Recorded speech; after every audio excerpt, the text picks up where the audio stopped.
Doesn't have to be in the woods, doesn't have to be on a trail. You can see I'm in a graveyard. So let's go walking in a graveyard today. Graveyards are quite neat. You actually can see really cool things. But you can always also learn about history. So we can learn about this soldier, what he did in the War of 1812 and who he served under. We're getting a history lesson along with a walk. What a neat old chapel. Francis Scott Key was an attorney and a Frederick County native. So of course we have a huge monument in the graveyard, complete with music.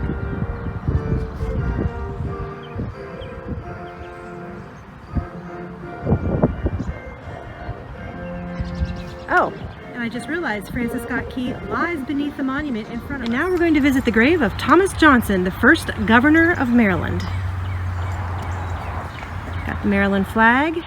And here is a memorial to John and Jane Hanson, who apparently was the original president of the original United States government under the Articles of Confederation, way before we actually became the United States, apparently.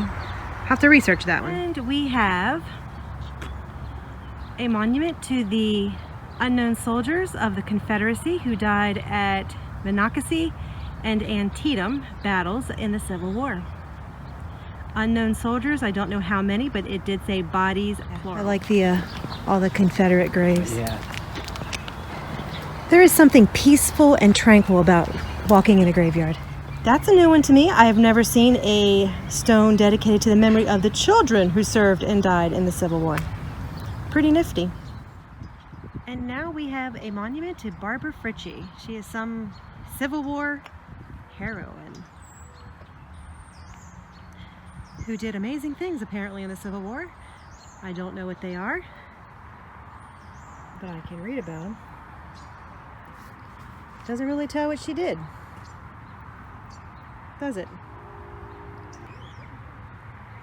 Oh, she wrote a poem that created a patriotic fervor in the North, making household names out of Barbara Fritchie and the Frederick Maryland in the process. The poem is still considered one of the best examples of American poetry. Interesting. Here is what Barbara Fritchie looked like. World War II, wasn't it, or something? And we have a war memorial, World War II.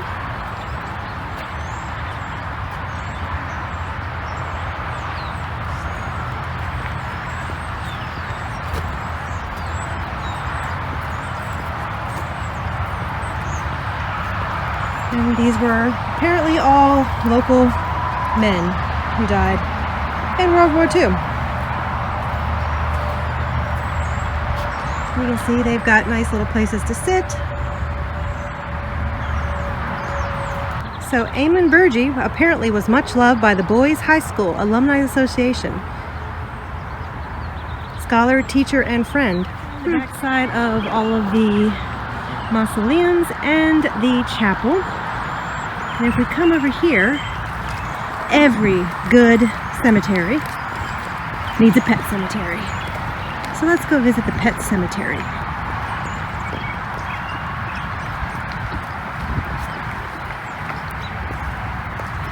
This is the Faithful Friends Pet Cemetery. Thanks for walking with us. Find some place that's interesting and just start walking. Never know what you might learn.